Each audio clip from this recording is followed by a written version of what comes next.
আসসালামু আলাইকুম সুপ্রিয় শিক্ষার্থীবৃন্দ এবং যারা আমার অনলাইন ক্লাস দেখছেন সবাইকে ঢাকা কলেজ কর্তৃক আয়োজিত অনলাইন ক্লাসে সুস্বাগত জানাচ্ছি।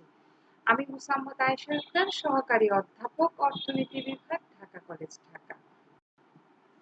সুপ্রিয় শিক্ষার্থীবৃন্দ, তোমরা স্ক্রিনে দেখতে পাচ্ছ যে ফুল ছড়ানো পথ।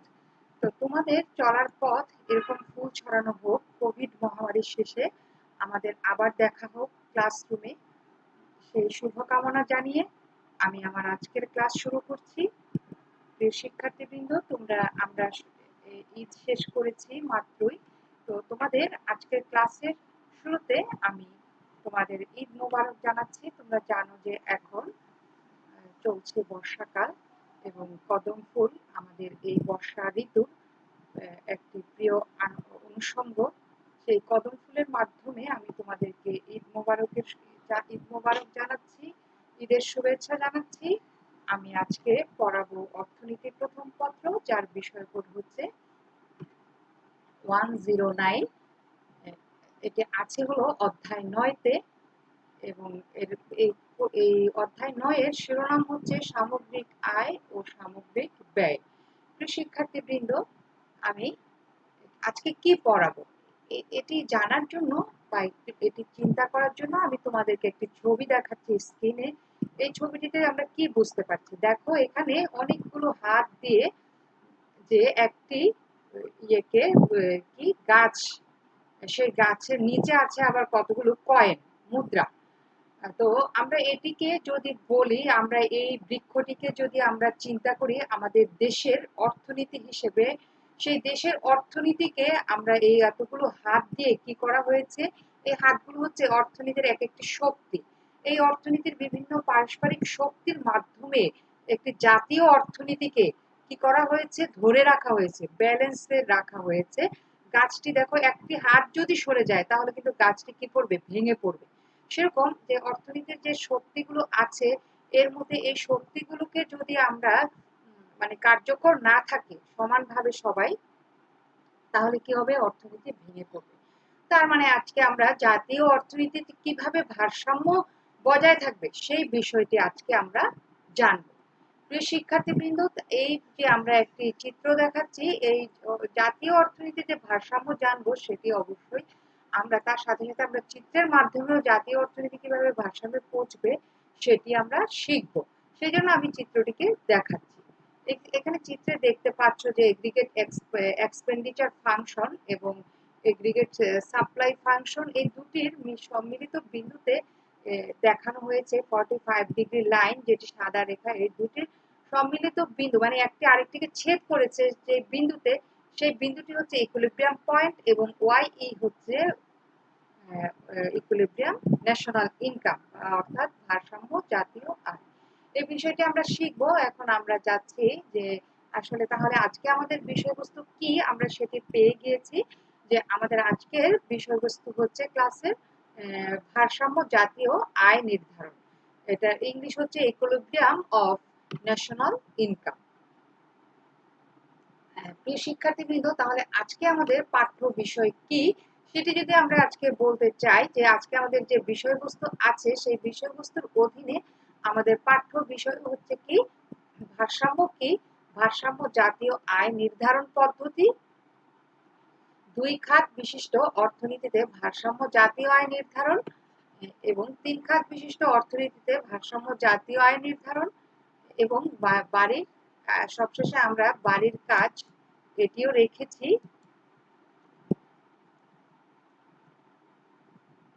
এইটির ইয়েতে আমরা দেখতে পাবো যে তারপরে আমরা যাচ্ছি হলো পরবর্তী স্লাইডে। আজকে আমাদের আজকের পাঠ্য বিষয়ের মধ্যে আমাদের প্রথম জানার ছিল যে ভারসাম্য কি। আসলে ভারসাম্য হচ্ছে একটি স্থিতি বা সাম্য অবস্থাকে নির্দেশ করে, যেখানে কমপক্ষে দুটি বিপরীত শক্তি পারস্পরিক ক্রিয়া এবং প্রতিক্রিয়ার মাধ্যমে সমতায় আসে। এই সমতা থেকে অর্থনীতি আসলে সরতে চায় না, আর যদিও বা সরে যায় সেই সমতায় আবার সে ফিরে আসার চেষ্টা করে এবং একসময় সে ফিরে আসে। তাহলে আমরা কি বুঝলাম, যে ভারসাম্য হচ্ছে একটা স্টেবল অবস্থা বা স্থিতি অবস্থা বা সাম্য অবস্থা, যেখানে এই সাম্য অবস্থাটি কিভাবে আসে, কমপক্ষে অর্থনীতির যে পারস্পরিক শক্তি আমরা যে হাতগুলো দেখলাম, এগুলো হচ্ছে কি অর্থনীতির এক একটি শক্তি। এই শক্তির পারস্পরিক ক্রিয়া প্রতিক্রিয়ার মাধ্যমে অর্থনীতি এই সমতায় আসে। তার মধ্যে আমরা যদি যাই যে আজকে আমাদের ভারসাম্য জাতীয় আয় বলতে কি বুঝি সেটা যদি বুঝতে চাই, তাহলে আমরা বলবো হচ্ছে এই যে সবুজ লেখায় যেটি, যে ভারসাম্য জাতীয় আয় বলতে বিভিন্ন সম্ভাব্য আয়ের স্তরের মধ্যে এমন একটি আয়ের স্তরকে বোঝাবে যেখানে অর্থনীতি সামগ্রিক আয় ও ব্যয় পরস্পর সমান হয়। প্রিয় শিক্ষার্থীবৃন্দ, আমরা তাহলে কি বুঝতে পারছি? আমরা বুঝতে পারছি যে ভারসাম্য জাতীয় আয় বলতে অনেকগুলো জাতীয় আয়ের স্তর থাকতে পারে। এই স্তরগুলোর মধ্যে সবকয়টি ভারসাম্য জাতীয় আয়ের স্তর হবে না। ওটি একটি মাত্র সুনির্দিষ্ট ভারসাম্য জাতীয় আয়ের ভারসাম্য আয়ের স্তর হবে যেখানে অর্থনীতির সামগ্রিক আয় এবং সামগ্রিক ব্যয় পরস্পর সমান হবে। প্রিয় শিক্ষার্থীবৃন্দ, তাহলে এমন একটি আয়ের স্তরকে বলা হবে কি ভারসাম্য জাতীয় আয়ের স্তর। এখন আমরা শিখব যে ভারসাম্য জাতীয় আয়ের সমীকরণ, যে এই ভারসাম্য জাতীয় আয়ের সমীকরণ শেখার ক্ষেত্রে এই অধ্যায়ের প্রথম ক্লাসের কথা তোমাদের নিশ্চয়ই মনে আছে। সেখানে আমি তোমাদেরকে বিভিন্ন খাত বিশিষ্ট অর্থনীতির সাথে পরিচয় করিয়ে দিয়েছিলাম, যে দ্বিঘাত বিশিষ্ট অর্থনীতি, তিন ঘাত বিশিষ্ট অর্থনীতি, চার ঘাত বিশিষ্ট অর্থনীতি। দুই খাত বিশিষ্ট অর্থনীতিতে আমাদের কি ছিল, যে আমাদের মোট ভোগ ব্যয় সমান মোট ব্যয় সমান মোট আয় ছিল কি, মোট আয়কে যদি আমরা ওয়াই দিয়ে ধরি, জাতীয় আয়কে সুনির্দিষ্ট একটি অর্থ বছরের জাতীয় আয়কে যদি ওয়াই দিয়ে প্রকাশ করি, সেই ক্ষেত্রে আমাদের ওই সুনির্দিষ্ট অর্থ বছরের আমাদের ব্যয়ের পরিমাণ হচ্ছে টোটাল এক্সপেন্ডিচার বা এগ্রিগেট এক্সপেন্ডিচার হচ্ছে কি সি প্লাস আই। সেটি কোথায়? দুই খাত অর্থনীতির ক্ষেত্রে। অর্থাৎ যে অর্থনীতিতে দুইটি খাত রয়েছে বা দুইটি পক্ষ রয়েছে, তাদেরকে সেই অর্থনীতিকে বলা হয় কি দুই খাত বিশিষ্ট অর্থনীতি। একটি পক্ষ হচ্ছে এখানে কি ভোক্তা, আরেকটি পক্ষ হচ্ছে বিনিয়োগকারী।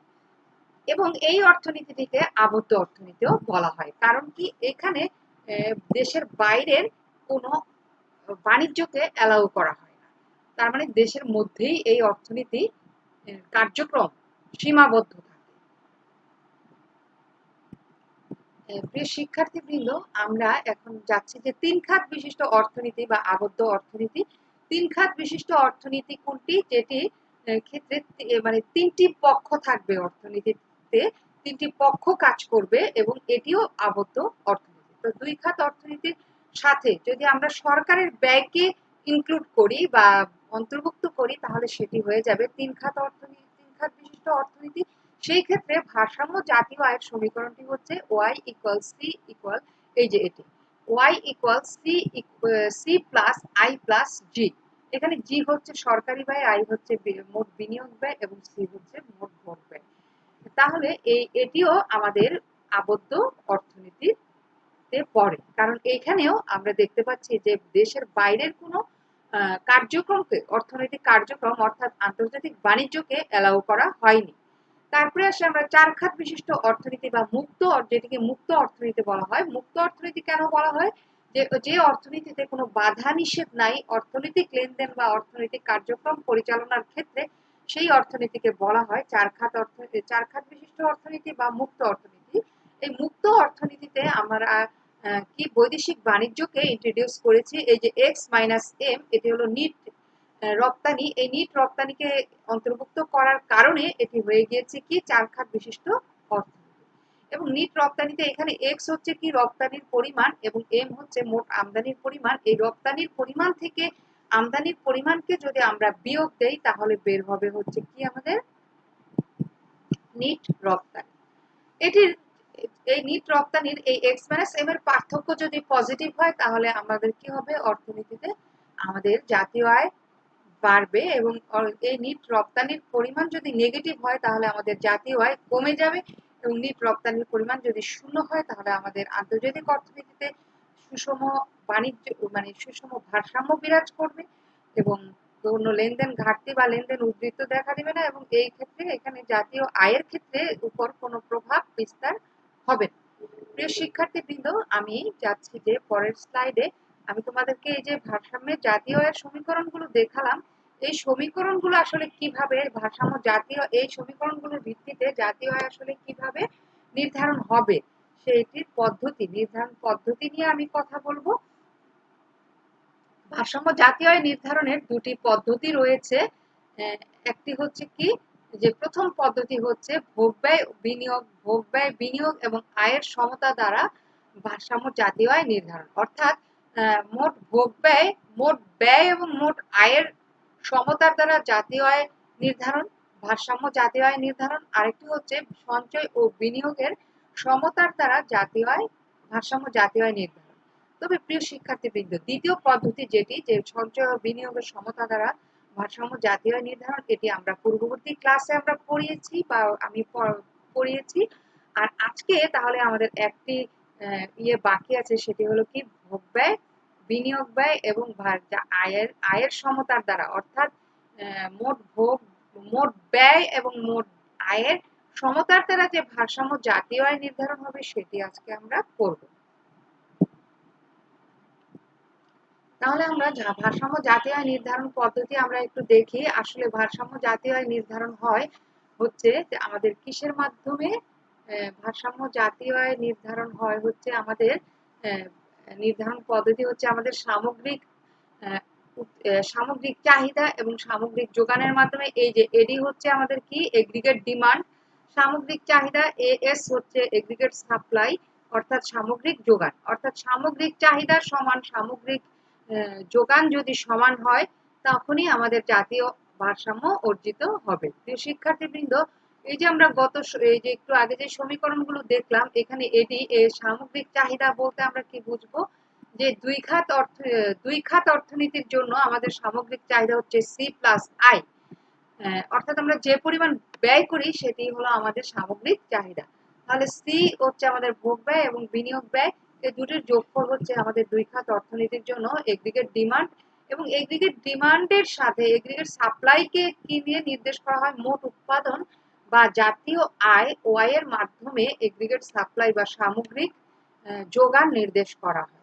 তাহলে সামগ্রিক চাহিদা সমান সামগ্রিক যোগান, এটি দুই খাত অর্থনীতির জন্য আমাদের ভারসাম্য সমীকরণটিকে আমরা কি লিখতে পারি?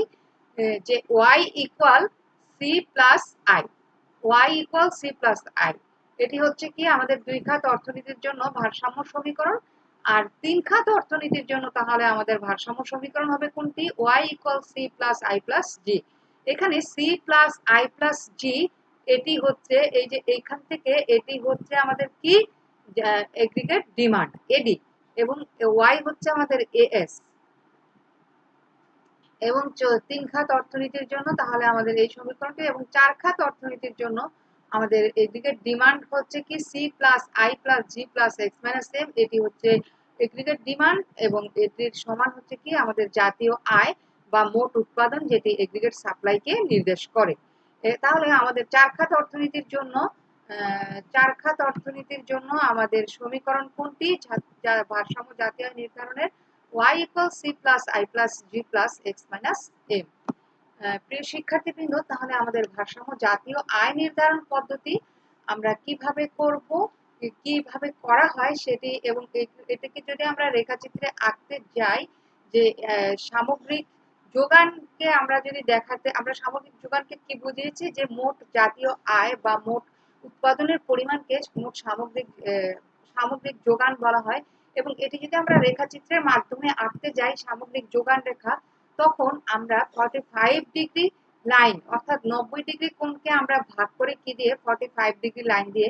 এই 45 ডিগ্রি কৌণিক রেখা দিয়ে প্রকাশ করা হয় হচ্ছে এগ্রিগেট সাপ্লাই কার্ভ। এভাবে এগ্রিগেট সাপ্লাই এবং এগ্রিগেট ডিমান্ড রেখা যখন পরস্পর ছেদ করে, সেই ছেদ বিন্দুতে হলো ভারসাম্য বিন্দু নির্ধারিত হয়, এবং ভারসাম্য বিন্দুর মাধ্যমে ভারসাম্য জাতীয় আয় নির্ধারণ হয়। আমরা আসলে এই বিষয়টি আমরা প্র্যাকটিক্যালি দেখব, তখন আমাদের আরো সুস্পষ্ট হবে বিষয়টি।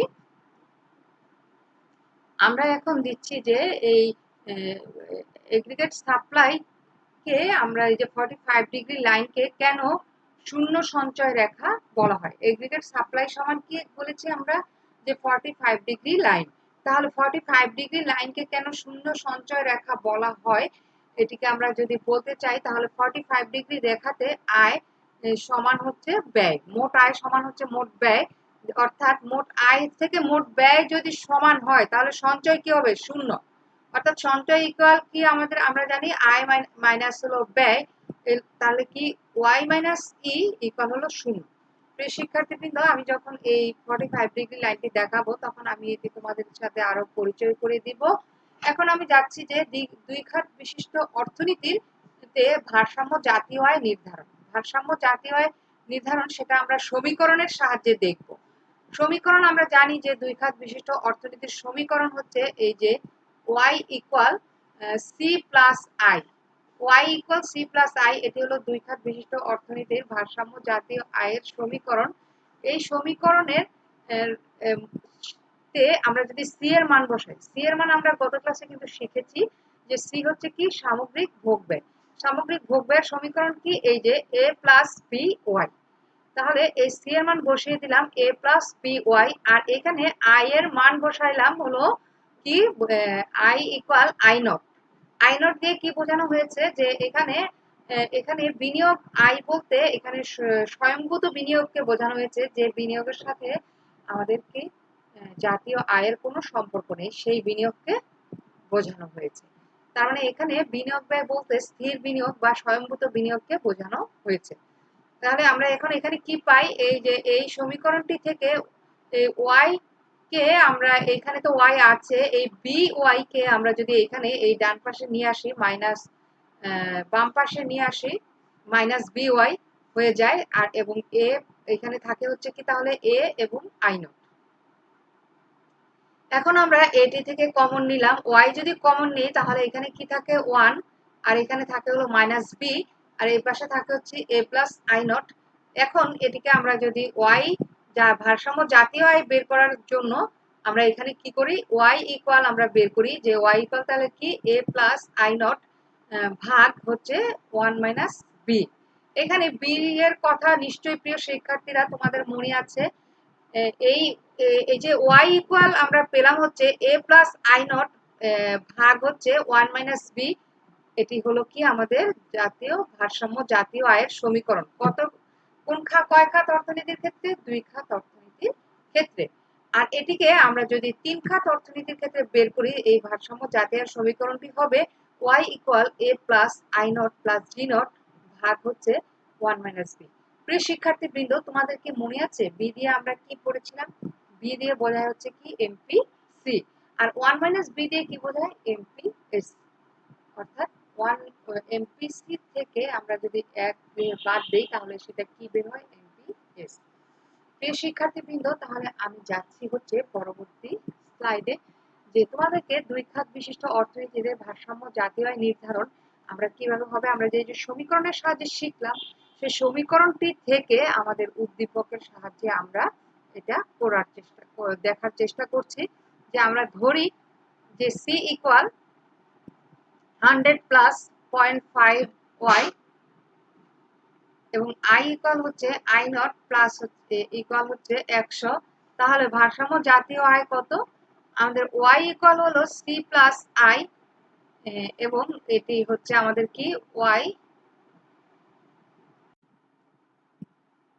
সুপ্রিয় শিক্ষার্থীবৃন্দ, তাহলে আমরা একটি উদ্দীপকের সাহায্যে আমরা দুই খাত বিশিষ্ট অর্থনীতির জাতীয় আয় কিভাবে নির্ধারণ হয় আমরা সেটি দেখার চেষ্টা করছি। যে আমরা এখানে আমরা জানি যে দুই খাত বিশিষ্ট অর্থনীতির আমাদের সমীকরণ দেওয়া আছে সি এর মান এবং আই এর মান। তাহলে আমরা এখানে দেখতে পাচ্ছি যে এগ্রিগেট ডিমান্ডের দুটি পক্ষ দেওয়া আছে, একটি হলো সামগ্রিক ভোগব্যয় এবং বিনিয়োগ ব্যয়। তাহলে আমরা বুঝতে পারছি যে এই সমীকরণটি তাহলে কি দাঁড়াবে, যে এটি আমাদের দুই খাত বিশিষ্ট অর্থনীতি। তাহলে আমাদের y equal C plus I. তাহলে y equal C plus I, এখানে y ইকুয়াল তাহলে আমাদের সি এর মান বসিয়ে দিলাম এবং আই এর মান বসিয়ে দিলাম। এখানে আই ইকুয়াল আই নট 100 দেওয়া হয়েছে। এটি আই নট কেন দেওয়া হয়েছে? যে স্থির বিনিয়োগ কে স্বয়ংভূত বিনিয়োগকে দেখানো হয়েছে, সেই জন্য আই ইকুয়াল আই নট দিয়ে বোঝানো হয়েছে 100। এটি আয়ের সাথে কোনো সম্পর্ক নেই। তারপরে আমরা আসছি যে এই সমীকরণটিতে y ইকুয়াল এই যে 100 প্লাস 0.5 y প্লাস 100, এর মধ্যে আমরা এই 0.5 y কে এই বাম পাশে নিয়ে আসি y এর সাথে। তাহলে এখানে পজিটিভ 0.5 y আছে, এটি মাইনাস 0.5 y এ চলে আসলো। এবং এর সমান তাহলে কি হলো, এই 100 প্লাস 100 200। তাহলে আমরা এই ওয়াই থেকে কমন নিলাম যে 1 মাইনাস 0.5 ইকুয়াল হলো 200। তারপরে আমরা এই যে 1 মাইনাস 0.5 সমান কত, 0.5। আর এখানে এই যে ওয়াই এর ওয়াই, তার মানে একটি ওয়াই থেকে আমরা যদি 0.5 ওয়াই কম করি, বাদ দিই, তাহলে থাকে আমাদের কত, 0.5 ওয়াই ইকুয়াল হলো 200। তাহলে ওয়াই সমান কত হয়, 200 ভাগ হলো 0.5 দিয়ে ভাগ দিলে আমাদের কত হয়, 400। তার মানে আমরা এখানে কি বুঝতে পারছি যে 400 হচ্ছে আমাদের ভারসাম্য জাতীয় আয়ের পরিমাণ। আমাদের উদ্দীপকে আমরা যে ভারসাম্য জাতীয় আয়ের পরিমাণ হলো 400। এইরকম আমরা অঙ্ক দিলে আমরা বের করতে পারবো আশা করছি। তারপরে আমরা দুই খাত বিশিষ্ট অর্থনীতিতে ভারসাম্য সুপ্রিয় শিক্ষার্থীবৃন্দ, আমি এখন তোমাদেরকে দেখাবো যে ভারসাম্য জাতীয় আয়ের স্তর দ্বিঘাত অর্থনীতির ক্ষেত্রে কিভাবে নির্ধারণ হয় এবং 45 ডিগ্রি লাইন দিয়ে আমরা কি বুঝি সেটিও আমি এখন সরাসরি এঁকে দেখাচ্ছি। আমি এই যে লম্ব অক্ষ আঁকলাম এবং ভূমি অক্ষ, আমরা ভূমি অক্ষ এবং লম্ব অক্ষে আমরা কি দেখাবো, আমরা সেটি কিন্তু চিত্রে আমরা দেখেছি যে আমরা ভূমি অক্ষে দেখাবো হচ্ছে জাতীয় আয়, ওয়াই হলো জাতীয় আয়, এটা হলো আমাদের কি এক্স অক্ষ। এই এক্স অক্ষে আমরা দেখাবো হচ্ছে কি জাতীয় আয়, জাতীয় আয় ওয়াই, এবং লম্ব অক্ষে আমরা দেখাবো হচ্ছে এক্সপেন্ডিচার গুলো। এক্সপেন্ডিচার আমাদের কি কি আছে, সি আই, এগুলো হচ্ছে আমাদের ব্যয়, সেই ব্যয় আমরা দেখাবো সি আই। তারপরে আমি আসতেছি যে এখন আমাদের এই রেখাটি আমি যেটি দেখাচ্ছি এটি হচ্ছে আমাদের কি একটি 90 ডিগ্রি কোণ। এই যে ভূমি অক্ষ এবং লম্ব অক্ষের মাধ্যমে যেটি হয়েছে এটি হচ্ছে কি আমাদের একটি 90 ডিগ্রি কোণ। এই 90 ডিগ্রি কোণকে আমরা যখন অর্ধেক করব তখন সেটিকে অর্ধেক করি কিভাবে, 45 ডিগ্রি লাইন দিয়ে। আমরা আমি এই একটি 45 ডিগ্রি লাইন আঁকি। এই 90 ডিগ্রি কোণকে আমি দ্বিখণ্ডিত করলাম, দ্বিখণ্ডিত করে আমি আঁকছি হচ্ছে কি 45 ডিগ্রি লাইন। এই 45 ডিগ্রি লাইন এখানে কি করেছে, 45 ডিগ্রি কোণ উৎপন্ন করেছে যে রেখা, তাকে বলা হয় 45 ডিগ্রি লাইন। 90 ডিগ্রি কোণকে ভাগ করে দুই ভাগ করে যে রেখাটি কোণকে 90 ডিগ্রি কোণকে 45 ডিগ্রি কোণে উৎপন্ন করেছে তাকে বলা হয় কি 45 ডিগ্রি লাইন। এই 45 ডিগ্রি লাইনকে কি বলা হয়, এএস রেখা। এএস ইকুয়াল ওয়াই, অর্থাৎ এগ্রিগেট সাপ্লাই রেখা বা সামগ্রিক যোগান রেখা সমান হচ্ছে বা মোট উৎপাদন রেখা। এটিকে এই রেখাটিকে আমরা বলেছিলাম যে আমি বলেছিলাম যে শূন্য সঞ্চয়। এই রেখার প্রত্যেকটি বিন্দুতে যে সব কয়টি বিন্দুতেই বলা হয় কি রেখার শূন্য সঞ্চয় বিন্দু। কেন, যে এই রেখার উপরে যত বিন্দু আছে সব বিন্দুতে হলো কি এক্সপেন্ডিচার সমান, টোটাল এক্সপেন্ডিচার সমান হলো টোটাল আয়। তাহলে আয় এবং ব্যয় যদি সমান হয়, ব্যয় এবং আয় যদি সমান হয় তাহলে সঞ্চয় কি হবে, এস কি হবে, এস সমান হবে শূন্য। আমরা জানি যে এস সমান হচ্ছে ওয়াই মাইনাস ই। তাহলে এস এস ইকুয়াল যদি ওয়াই হয় তার মানে কি এখানে এই পার্থক্য হবে কি শূন্য। তার মানে এই 45 ডিগ্রি লাইনকে বলা হয় কি শূন্য সঞ্চয় বিন্দু।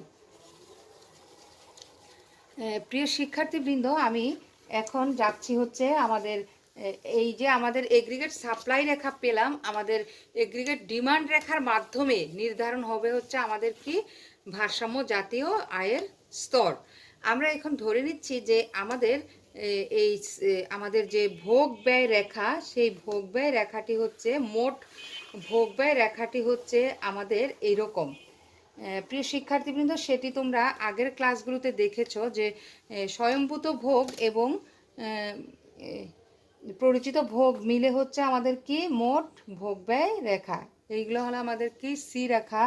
এই সি সমান হচ্ছে কি এ প্লাস বি ওয়াই, এরকম এখন এই ভোগব্যয় রেখার সাথে আমাদের যদি বিনিয়োগ ব্যয় যোগ হয় তাহলে এটি হলো কি, যখন নাকি বিনিয়োগ ব্যয় না থাকবে এটি হচ্ছে এই সি হচ্ছে আমাদের এগ্রিগেট ডিমান্ড রেখা।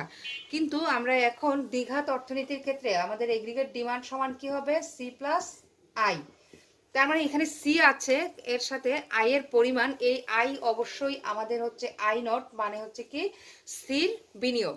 এই স্থির বিনিয়োগ এই সি এর মানের সাথে যোগ হবে বলে এটি এটি কি হবে যে সমান্তরালভাবে এটার প্যারালালি এই আই বিনিয়োগ রেখা যোগ করার ফলে এগ্রিগেট ডিমান্ড রেখা উপরের দিকে স্থানান্তর হবে।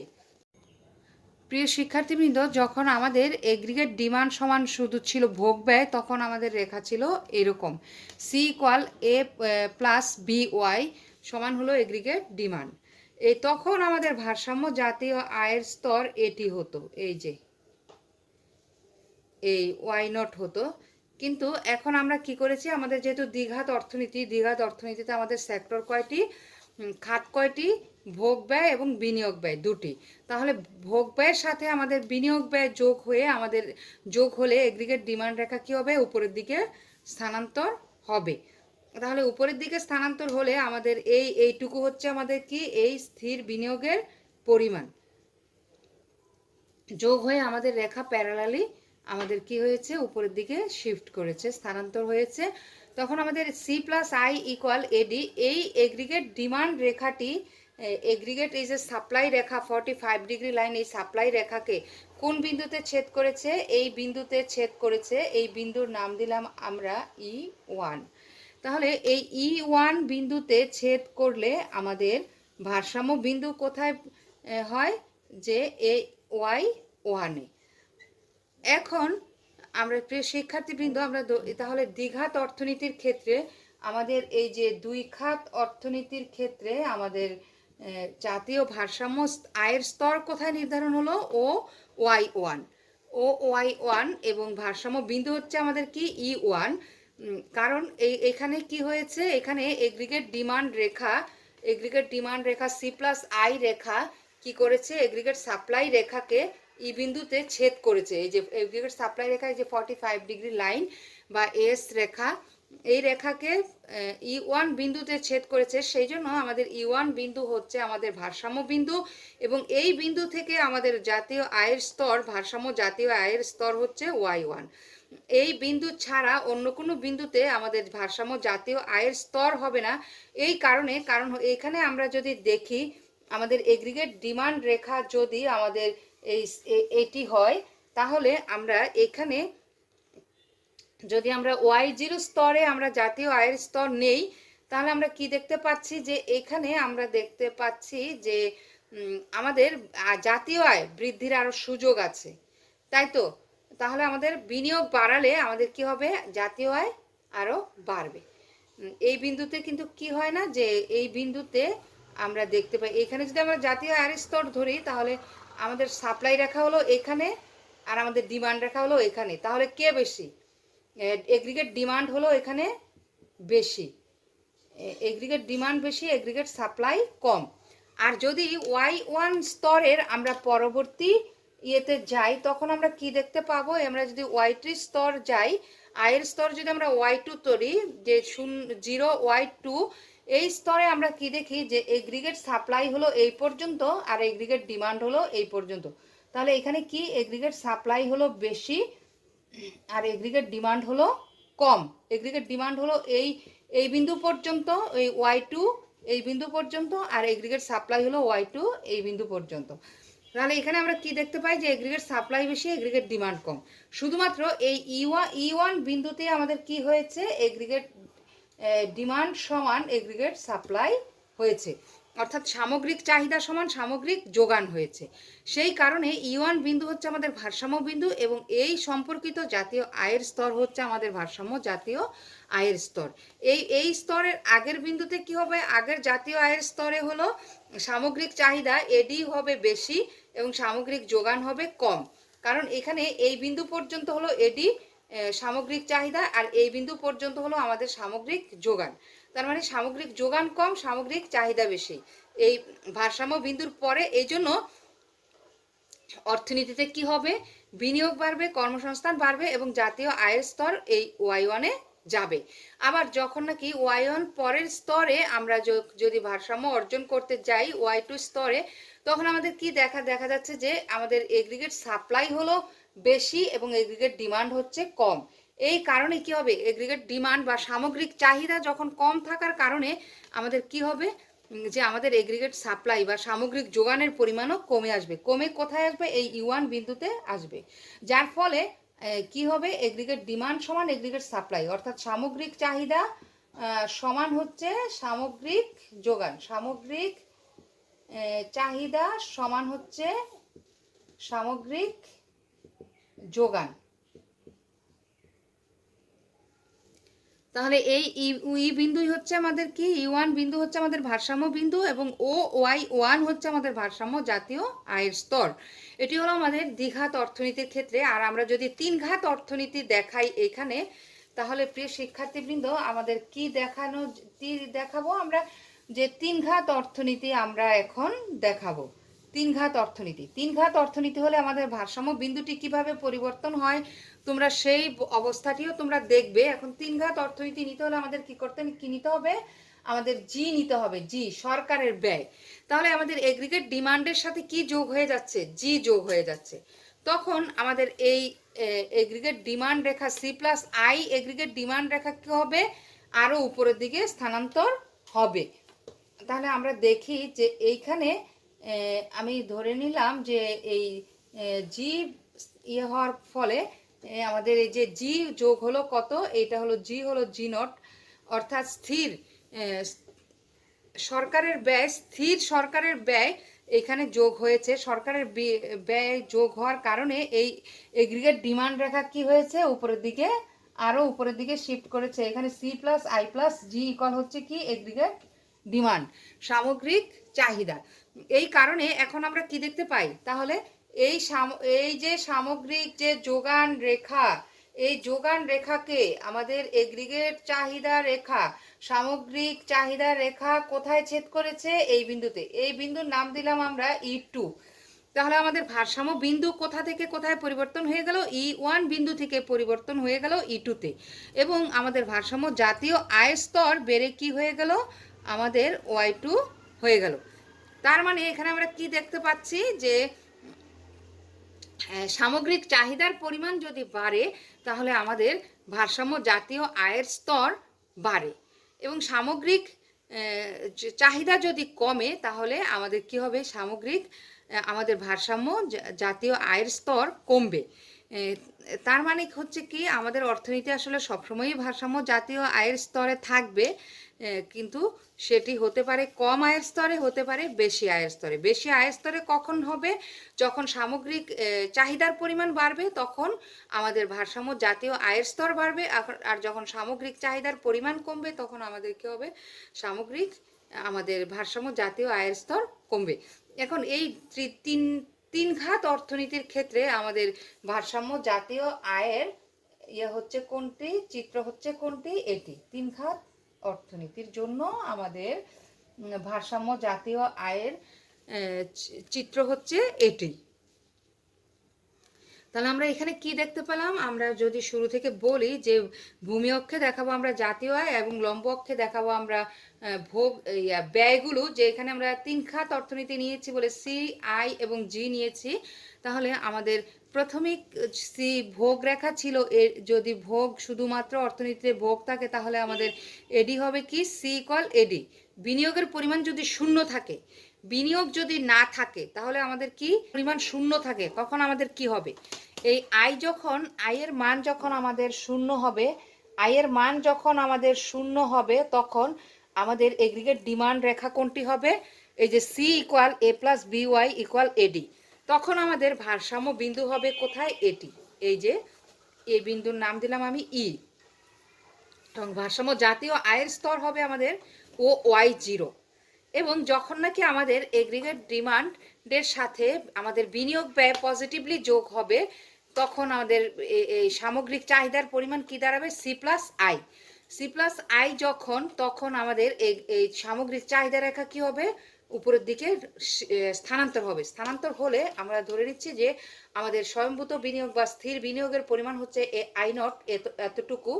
এই এতটুকু যোগ হওয়ার ফলে আমাদের এই সামগ্রিক চাহিদা রেখা, সামগ্রিক যোগান রেখাকে E1 বিন্দুতে ছেদ করে এবং আমাদের ভারসাম্য জাতীয় আয়ের স্তর দ্বারাই হলো Y1 এবং আমরা যখন সরকারি ব্যয় যখন ইন্ট্রোডিউস করি, যে তিন খাত অর্থনীতিতে যখন সরকারি ব্যয় অন্তর্ভুক্ত হয়, তখন আমাদের ভারসাম্য জাতীয় আয়ের স্তর বেড়ে আমাদের বিন্দু পরিবর্তন হয় কোথায়? E2-তে, এবং ভারসাম্য জাতীয় আয়ের স্তর হয় আমাদের Y2।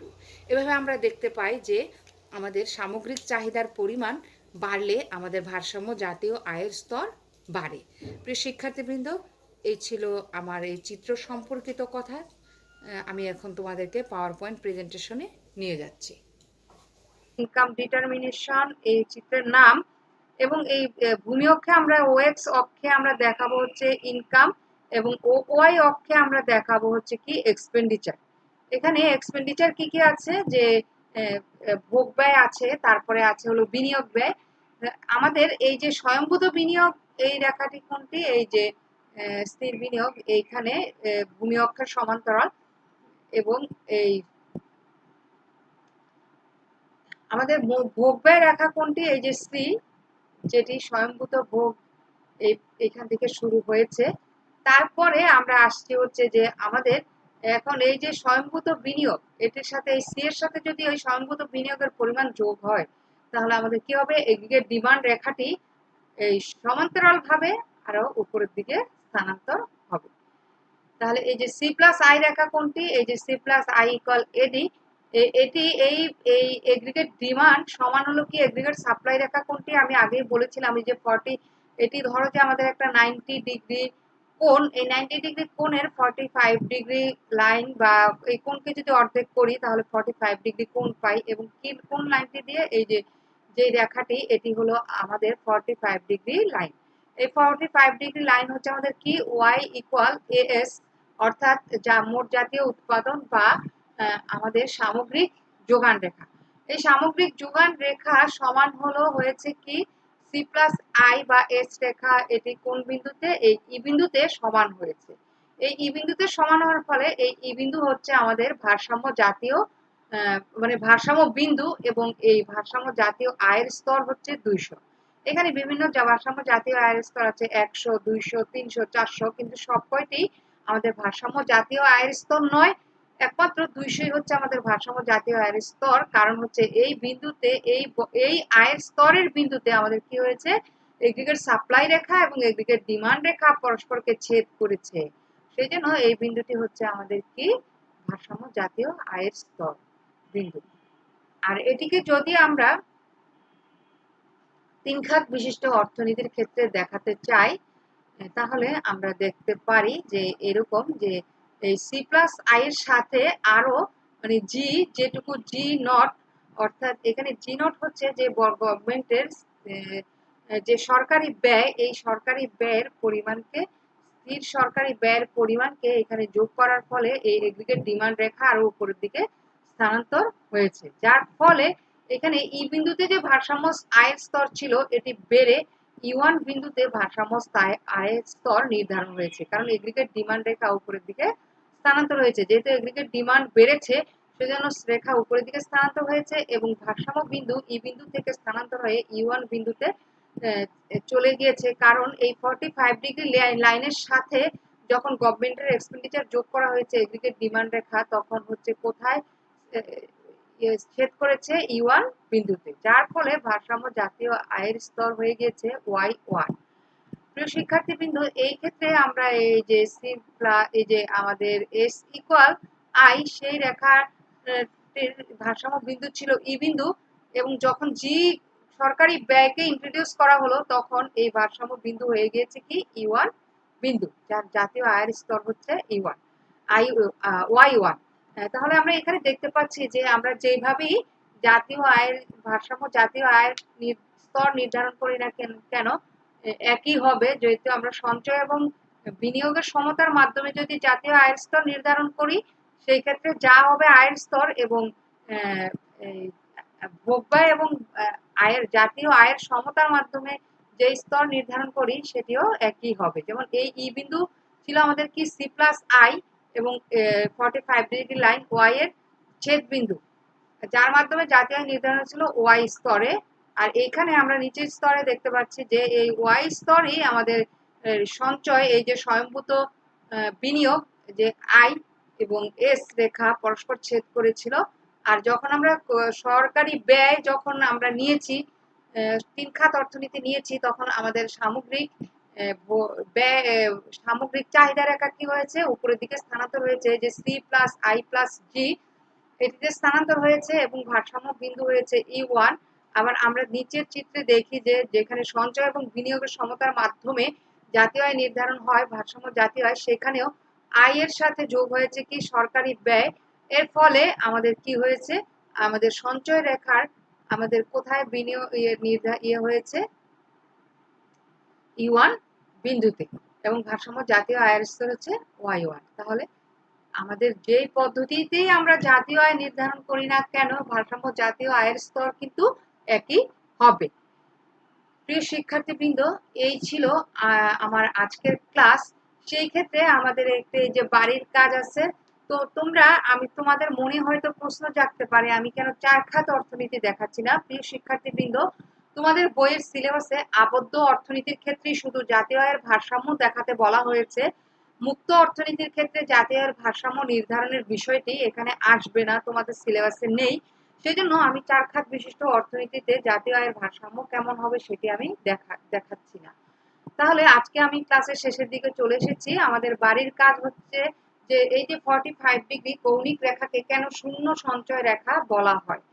এই যে আমাদের এই যে আমরা 45 ডিগ্রি লাইন, এই 45 ডিগ্রি লাইনকে কেন শূন্য সঞ্চয় রেখা বলা হয় সেটি আমরা কেন, আমরা এই রেখাটির বরাবর সকল বিন্দুতে মোট জাতীয় আয় এবং মোট ব্যয় সমান হবে। তা আয় এবং ব্যয় যদি সমান হয় তাহলে সঞ্চয় কি হয়, শূন্য হয়। সেই জন্য এই 45 ডিগ্রি লাইনকে কি বলা হয়, এই যে 45 ডিগ্রি লাইন শূন্য বিন্দু থেকে এস দিয়ে দেখানো হয়েছে, এই লাইনটি হচ্ছে আমাদের কি শূন্য সঞ্চয় রেখা বলা হয়। এটি তোমাদের স্লাইডেও আছে। তারপরে হচ্ছে যে C equal A plus B Y এবং আই ইকুয়াল আই নট এবং জি ইকুয়াল যদি জি নট হয় তাহলে ভারসাম্য জাতীয় আয়ের স্তর নির্ধারণ করো। প্রিয় শিক্ষার্থীবৃন্দ, এই দ্বিতীয় প্রশ্নটিতে তোমরা দেখতেই পাচ্ছ যে এখানে 3টি খাত রয়েছে, যে সি, আই এবং জি। তাহলে এগ্রিগেট ডিমান্ড সমান কত হবে, C plus I plus G. এবং ভারসাম্য জাতীয় আয়ের সমীকরণটি কি হবে, Y equal C plus I plus জি।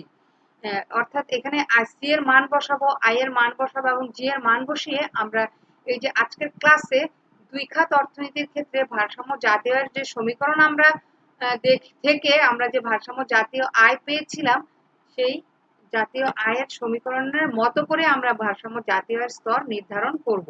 আমি তোমাদেরকে সেই স্লাইডটিতে নিয়ে যাচ্ছি, যে এই যে এখানে আমরা এইভাবে বসিয়ে দ্বিতীয় 2 খাত অর্থনীতির ক্ষেত্রে ভারসাম্য সমীকরণ পেয়েছিলাম। এই যে রেড লেখার যে লাইনটি সমীকরণটি, সেটি Y equal A plus I not by হচ্ছে 1 মাইনাস বি। তাহলে 3 খাত সমীকরণে আমরা পেয়েছিলাম A plus I not plus G not 1 minus B. তাহলে তোমরা আজকে যে বাড়ির কাজটি দিয়েছি, তোমরা হলো এই উত্তরটি তোমরা ডিরাইভ করে দেখাবে। প্রিয় শিক্ষার্থীবৃন্দ, এই ছিল আমার আজকের ক্লাসের উপস্থাপনা। সবাই সুস্থ থেকো, ভালো থেকো এবং পড়াশোনার সাথে থেকো। প্রিয় শিক্ষার্থীবৃন্দ, আমাদের ছাত্রদের প্রধান কাজই হচ্ছে কিন্তু পড়াশোনা করা।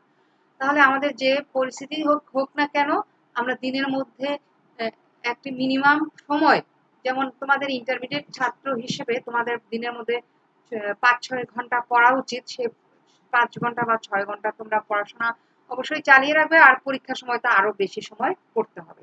এবং এই আমি তোমাদেরকে এই আরেকটি কুইজ দিচ্ছি, যে আমি যে স্ক্রিনে ফুলটি দেখাচ্ছি, সেই ফুলটি কি ফুল সেটি কি তোমরা বুঝতে পারছো?